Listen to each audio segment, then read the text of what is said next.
నియంతృత్వం, బానిసత్వ సంకెళ్లను బద్దలు కొట్టి స్వేచ్ఛకు ఊపిరి పోయడానికి ఊపిరి వదిలిన వందలాది మంది అమరులకు ఈ సందర్భంగా ఘన నివాళి అర్పిస్తున్నాను. సెప్టెంబర్ 17, 1948 తెలంగాణ చరిత్రలో ఒక మైలురాయి. అదేవిధంగా డిసెంబర్ 7, 2023 స్వరాష్ట్ర ప్రజాస్వామ్య ప్రస్థానంలో మరో మైలురాయి. లోతైన అవగాహనతో, సమకాలీన చరిత్రపై నిశితమైన విశ్లేషణతో నేను ఈరోజు ఈ మాట చెబుతున్నాను.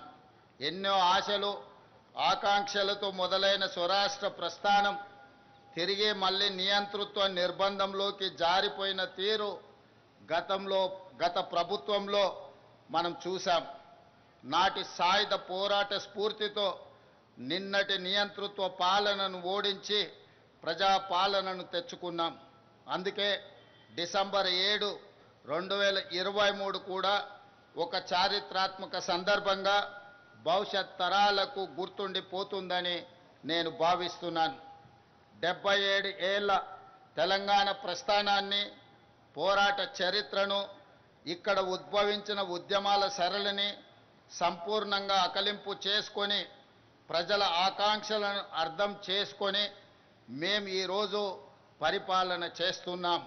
అహంకారపు ఆలోచనలు, బంధు ప్రీతి, అశ్రిత పక్షపాతానికి మా పాలనలో తావు లేదు. కష్టమైన, నష్టమైన ప్రజలతో పంచుకుంటున్నాం. ప్రజల ఆకాంక్షలు, వారి ఆలోచననే ప్రామాణికంగా నిర్ణయాలు తీసుకుంటున్నాం. తీసుకున్న నిర్ణయాలలో మంచి చెడు విశ్లేషించే అవకాశాలను ఇస్తున్నాం. తప్పులుంటే దిద్దుకుంటున్నాం. మంచి చేయడమే బాధ్యతగా మేము భావిస్తున్నాం. అభివృద్ధిలో ప్రపంచంతో పోటీ పడాలన్న తపనతో పని చేస్తున్నాం. ప్రతి పేదవాడి ముఖంలో ఆనందమే లక్ష్యంగా సంక్షేమ పథకాలను, సంక్షేమ చరిత్రను తిరగరాస్తున్నాం. 7 దశాబ్దాలుగా తెలంగాణ ఆశిస్తున్న స్వేచ్ఛ, సామాజిక న్యాయం, సమాన అవకాశాలు మా ప్రభుత్వ ప్రాథమిక ఎజెండా. ఏ సామాజిక లక్ష్యాల కోసం తెలంగాణ తపించిందో, ఏ సమానత్వ సాధన కోసం మన గడ్డపై ఉద్యమాలు జరిగాయో, ఈ పవిత్ర లక్ష్య సాధననే మా ప్రాధాన్యత. అభివృద్ధిలోనే కాదు, స్వేచ్ఛ, సమాన అవకాశాలు, సామాజిక న్యాయం విషయంలో కూడా తెలంగాణ దేశానికి ఒక రోల్ మోడల్గా ఉంటుంది అని ఈ సందర్భంగా నేను తెలియజేస్తున్నాను. అదేవిధంగా మిత్రులారా, విద్యనే మన విజయానికి వజ్రాయుధమని నేను బలంగా విశ్వసిస్తున్నాను. ప్రపంచ స్థాయి అవకాశాలను అందుకోవడమే కాదు, శాసించే స్థాయి తెలంగాణ యువతకు రావాలి. దానికి విద్యనే ఒక మంచి మార్గం. అందుకే గొప్ప విజన్తో యంగ్ ఇండియా ఇంటిగ్రేటెడ్ రెసిడెన్షియల్ స్కూల్స్ని మనం ఆలోచన చేసి ప్రారంభించుకున్నాం. ఈరోజు నేను చెబుతున్నాను, భవిష్యత్తులో తెలంగాణ విద్యా వ్యవస్థలో విప్లవాత్మక మార్పులకు ఈ స్కూళ్ళు కేంద్రాలుగా మారబోతున్నాయి. విద్యపై మేము చేస్తున్న వ్యయం ఖర్చు కాదు, భవిష్యత్ తెలంగాణకు పెట్టుబడిగా మేము భావిస్తున్నాం. తెలంగాణ బిడ్డలు అన్ని రంగాల్లో రాణించాలనేదే మా ఆలోచన. అందుకే విద్యతో పాటు క్రీడలకు ప్రాధాన్యత ఇస్తున్నాం. ఇన్నోవేషన్కు పెద్దపీట వేస్తున్నాం. Young India sports university, young India skills university, young India police school రేపటి తెలంగాణ భవితకు భరోసా కేంద్రాలుగా మారుతాయి. రేపటి తరాన్ని యాచకులుగా కాదు, స్వీయ శక్తిమంతులుగా మార్చాలన్న సంకల్పంతో పని చేస్తున్నాం. దీనికి అనుగుణంగా రాష్ట్ర విద్యా పాలసీని త్వరలో తీసుకురాబోతున్నాం. ఈనాడు తెలంగాణ రాష్ట్రంలో తెలంగాణ ఎడ్యుకేషన్ పాలసీని తీసుకురావడానికి ఒక కమిటీని నియమించి తెలంగాణ భవిష్యత్ అవసరాలను, అదేవిధంగా ప్రపంచ చిత్రపటంలో తెలంగాణ యువత యొక్క ప్రాధాన్యతను పెంచడానికి ఈరోజు మా ప్రభుత్వం లక్ష్యంగా పనిచేస్తుంది. మిత్రులారా, మీకందరికీ తెలుసు, భూమి కోసం, భుక్తి కోసం, వ్యక్తి చాకిరి విముక్తి కోసం చాకలి ఐలమ్మ, మల్లు స్వరాజ్యం, ఆరుట్ల కమలాదేవి వంటి తెలంగాణ వీర వనితలు పోరాటంలో ముందుండి నాయకత్వ పటిమను చాటారు. ఆ నాయకత్వ వారసత్వాన్ని పునికి పుచ్చుకొని నేడు ప్రజా ప్రభుత్వంలో మన ఆడబిడ్డల విజయగాథలను దేశానికి ఆదర్శంగా నిలుస్తున్నాయి. మహిళా ఉన్నతి, తెలంగాణ ప్రగతి నినాదంతో కోటి మంది ఆడబిడ్డలను కోటీశ్వరులుగా చేయాలన్న లక్ష్యంతో మేము చేపడుతున్న కార్యక్రమాలు సత్ఫలితాలను ఇస్తున్నాయి. ఇందిరా మహిళా శక్తి పాలసీలో భాగంగా నారాయణపేట జిల్లాలో మహిళా సమైక్య ఆధ్వర్యంలో ఏర్పాటు చేసిన పెట్రోల్ బంకు ద్వారా 6 నెలల్లో 15,50,000 రూపాయల లాభం ఆర్జించి అవకాశం ఇస్తే అద్భుతాలు చేయగలరని మా ఆడబిడ్డలు ఈనాడు నిరూపించడం జరిగింది. డ్వాక్రా మహిళా సంఘాలు ఉత్పత్తులను విక్రయించేందుకు ప్రత్యేకంగా ఏర్పాటు చేసిన ఖమ్మం మహిళా మార్ట్ విజయవంతంగా నడుస్తుంది. రాష్ట్రంలో మరికొన్ని మహిళా మార్టులను ఏర్పాటు చేయాలని మా ప్రభుత్వం ఆలోచన చేస్తున్నది. అదేవిధంగా మిత్రులారా, ఆహార ధాన్యాల కొరత నుండి ఆహార సమృద్ధి సాధన వరకు ఈ దేశంలో వ్యవసాయ రంగానికి ప్రాధాన్యత ఇచ్చి రైతును రాజును చేసిన చరిత్ర కాంగ్రెస్ ప్రభుత్వాలది. హరిత విప్లవం నుండి ఉచిత విద్యుత్తు వరకు, రుణమాఫీ నుండి రైతు భరోసా వరకు రైతుల కోసం మనం రూపొందించిన సంక్షేమ పథకాలు ఎప్పటికప్పుడు కొత్త చరిత్రను సృష్టిస్తున్నాయి. ఆ వారసత్వాన్ని ప్రజా ప్రభుత్వం కూడా మరింత గొప్పగా కొనసాగిస్తుంది. రాష్ట్రంలో 25,35,000 మంది రైతులకు 20,616 కోట్ల రూపాయల రైతు రుణమాఫీ చేసి రుణ విముక్తులను చేసిన రాష్ట్రము దేశంలోనే తెలంగాణ మొట్టమొదటిది. మాఫీ దేశంలో ఏ రాష్ట్రం చేయని విధంగా రైతులను ఆదుకునే ప్రయత్నం మా ప్రభుత్వం చేస్తున్నది. ఇందిరమ్మ రైతు భరోసా కింద 9 రోజుల్లో 9,000 కోట్ల రూపాయలు రైతుల ఖాతాలో వేసి పెట్టుబడికి భరోసా ఇచ్చాం. ఆర్థిక పరిస్థితి సహకరించకపోయినా రైతుల సంక్షేమ విషయంలో రాజీ పడలేదు. కేవలం ఏడాది కాలంలో 1,04,000 కోట్ల రూపాయల రైతు ప్రయోజనాలపై ఖర్చు చేసిన ప్రభుత్వం ఈ దేశంలో మరొకటి లేదు. 7,178 కొనుగోలు కేంద్రాలను ఏర్పాటు చేసి రైతుల వద్ద చివరి గింజ వరకు ధాన్యం కొంటున్నాం. ధాన్యం కొనుగోలు చేసిన 48 గంటల్లోనే రైతుల ఖాతాలో జమ చేస్తున్నాం. సన్నాలకు క్వింటాల్కు 500 రూపాయల బోనస్ ఇస్తున్నాం. రాష్ట్రంలో 29 లక్షల వ్యవసాయ మోటార్లకు 24 గంటల ఉచిత విద్యుత్తు అందిస్తున్నాం. దీనికోసం రాష్ట్ర ప్రభుత్వం 16,691 కోట్ల రూపాయల సబ్సిడీని విద్యుత్ సంస్థలకు చెల్లిస్తున్నాం. గత ఏడాది 2,90,2.90 కోట్ల టన్నుల ధాన్యం ఉత్పత్తిలో దేశానికే తెలంగాణ ఆదర్శంగా నిలిచింది. ఈ ఏడాది 2,80,00,000 మెట్రిక్ టన్నుల ధాన్యం ఉత్పత్తిలోనే దేశం అగ్రస్థానంలో నిలిచింది. అదేవిధంగా మిత్రులారా, ప్రజా ప్రభుత్వం తొలి 20 నెలల్లోనే ఎలాంటి వివాదాలకు ఆస్కారం లేకుండా సుమారు 60,000 ప్రభుత్వ ఉద్యోగాల భర్తీ చేశాం.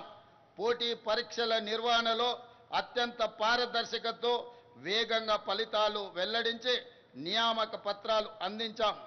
ఈ దేశ పరిపాలన వ్యవస్థలో తెలంగాణ భాగస్వామ్యం ఉండాలి. అందుకే అఖిల భారత సర్వీసులకు వెళ్ళాలని కోరుకునే తెలంగాణ బిడ్డల కోసం ప్రభుత్వం అండగా నిలుస్తుంది. రాజీవ్ గాంధీ సివిల్స్ అభయ హస్తం ద్వారా ₹1,00,000 ఆర్థిక సహాయాన్ని ఈ నిరుద్యోగ యువకులకు అందిస్తున్నాం. సివిల్స్ మెయిన్స్కి ఎంపికైన 180 మందికి తెలంగాణ అభ్యర్థులకు ఆగస్టు 11న ఈ ఆర్థిక సహాయాన్ని అందించాం. మెయిన్స్కి ఎంపికైన వారికే కాక ఇంటర్వ్యూకి ఎంపికైన అభ్యర్థులకు ₹1,00,000 సహాయాన్ని అందిస్తున్నాం. ఢిల్లీలో వసతి ఏర్పాటు చేస్తున్నాం. ఇలా ఆర్థిక సహాయం పొందిన వారిలో ఇప్పటి వరకు 10 మంది అఖిల భారత సర్వీసులకు ఎంపిక కావడం తెలంగాణకు గర్వకారణం. మా ప్రభుత్వం చేస్తున్న ప్రయత్నాలు సత్ఫలితాలను అందిస్తున్నాయని నేను భావిస్తున్నాను. అదేవిధంగా మిత్రులారా, భూ పోరాటాల చరిత్రనే తెలంగాణ చరిత్ర. గత ప్రభుత్వం తెచ్చిన ధరణి కారణంగా తెలంగాణ రెవెన్యూ వ్యవస్థ మొత్తం అస్తావ్యస్తమైపోయింది. తమ దోపిడీకి అడ్డుగా ఉన్నారనే రెవెన్యూ ఉద్యోగులను, సిబ్బందిని దొంగలుగా, దోపిడీదారులుగా చిత్రీకరించి గత పాలకులు ముద్ర వేశారు. ప్రజా ప్రభుత్వం వచ్చాక ఆ పరిస్థితిని చక్కదిద్ది రెవెన్యూ ఉద్యోగులకు ఆత్మగౌరవాన్ని ఇచ్చి ప్రజలకు సమర్థవంతంగా సేవలు అందించే దిశగా వారిని ప్రోత్సహిస్తున్నాం. అందులో భాగంగానే భూభారతి చట్టం తెచ్చాం. క్షేత్రస్థాయిలో ఈ చట్టాన్ని సమర్థవంతంగా అమలు చేసేందుకు ఇటీవలనే 5,000 మంది గ్రామ పాలన అధికారులను నియమించడం జరిగింది. వాళ్ళు నిజాయితీగా ప్రజలకు సేవలు అందించి గ్రామీణ రెవెన్యూ వ్యవస్థను తిరిగి పునర్నిర్మిస్తారన్న విశ్వాసం, నమ్మకం మా ప్రభుత్వానికి సంపూర్ణంగా ఉన్నది. ఈరోజు సాదా బైనామాలు కావచ్చు, భూభారతికి సంబంధించిన సమస్యలు కావచ్చు, ఈ గ్రామ పాలన అధికారులు ప్రజలకు చేరువై ఈ సమస్యల్ని పరిష్కరించాలని మా ప్రజా ప్రభుత్వం భావిస్తున్నది. అదేవిధంగా ఇందిరమ్మ ఇళ్ల నిర్మాణాలు గ్రామాలలో పేదల ఆత్మ గౌరవానికి ప్రతీకలు. కొత్తగూడెం జిల్లా అశ్వరావుపేట నియోజకవర్గంలోని బెండాలపాడు గ్రామంలో ఇందిరమ్మ ఇండ్ల గృహ ప్రవేశ మహోత్సవంలో పాల్గొన్నప్పుడు ఆ పేదల కళ్ళల్లో చూసిన ఆనందం నాకెనలేని సంతృప్తిని, సంతోషాన్ని అందించింది. తొలి విడతగా 22,500 కోట్ల రూపాయలతో ప్రతి నియోజకవర్గంలో 3,500 ఇందిరమ్మ ఇల్లు లేని పేదవాళ్లకు అందించడం ద్వారా వాటికి సంబంధించి డబ్బుల చెల్లింపులు కూడా గ్రీన్ ఛానల్ ద్వారా నిర్మించుకున్న పని జరిగిన మరుక్షణమే ఆ పేదలకు నిధులను విడుదల చేస్తూ ఈనాడు పేదల యొక్క ఆత్మగౌరవాన్ని పెంచడానికి మా ప్రజా ప్రభుత్వం ప్రయత్నం చేస్తున్నదనడానికి నేను చెప్పడానికి సంతోషిస్తున్నాను. అదేవిధంగా మిత్రులారా, తెలంగాణ అంటే దేశానికి ఆదర్శంగా నిలిచిన అన్నదాతలే కాదు, పేదలకు ఆకలి తీర్చే సన్న బియ్యం పథకం కూడా. సన్న బియ్య సంక్షేమ పథకానికి ఈరోజు కేర్ ఆఫ్ అడ్రస్ తెలంగాణ రాష్ట్రం. దేశంలోనే మరే రాష్ట్రంలో ఇటువంటి పథకం లేదు. రాష్ట్రంలోని 3,10,00,000 మంది పేదలకు సన్న బియ్యం అందించడం ద్వారా ఆత్మగౌరవంతో బ్రతికి ఆ సన్న బియ్యంతోనే తమ సంటి పిల్లలకు తినిపించే పరిస్థితి, ఒక ఆరోగ్యవంతమైన తెలంగాణను, ఆత్మగౌరవంతో కూడుకున్న తెలంగాణను ఈరోజు పేద ప్రజానికానికి అందించడానికి ప్రజా ప్రభుత్వం ప్రయత్నం చేస్తున్నదని చెప్పడానికి నేను సంతోషిస్తున్నాను. అదేవిధంగా మిత్రులారా, కృష్ణానది జలాలు, గోదావరి నదీ జలాలకు సంబంధించి ఈనాడు జరుగుతున్న చరిత్ర మీకందరికీ తెలుసు. ఈ 2 నదులు తెలంగాణ జీవ నదులు. ఆ నదుల్లో మనకు హక్కుగా దక్కాల్సిన నీటి వాటాలపై రాజీ పడేది లేదు. గత పాలకుల తప్పులను సరిదిద్ది ప్రతి చుక్క నీటిపై పక్కా హక్కులు సాధించే దిశగా కృష్ణా జలాల విషయంలో న్యాయ పోరాటానికి తెలంగాణ ప్రభుత్వం సిద్ధమవుతున్నది. ఇటీవలే మన ఇంజనీర్లకు, న్యాయ నిపుణులకు స్పష్టమైన దిశ నిర్దేశం రాష్ట్ర ప్రభుత్వం చేయడం జరిగింది. కృష్ణా జలాలలో తెలంగాణకు న్యాయంగా రావాల్సిన, ముఖ్యంగా నికర జలాలు, వరద జలాలు, మిగులు జలాలు మొత్తం కలిపితే తెలంగాణకు రావాల్సింది 904 టీఎంసీల నీళ్లు.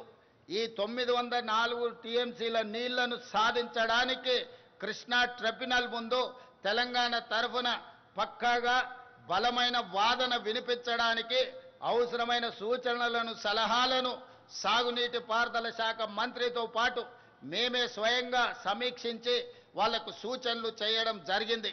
అందుకే ఈరోజు తెలంగాణ రాష్ట్రానికి కృష్ణా నది జలాలలో రావాల్సిన వాటా కోసము ఈ ప్రభుత్వం పక్కా ప్రణాళికతో పక్కడ్బందీగా ప్రయత్నం చేసి మనకు రావాల్సిన వాటాను సాధించుకుంటామని నేను ఈ సందర్భంగా తెలియజేస్తున్నాను. అదేవిధంగా ఈరోజు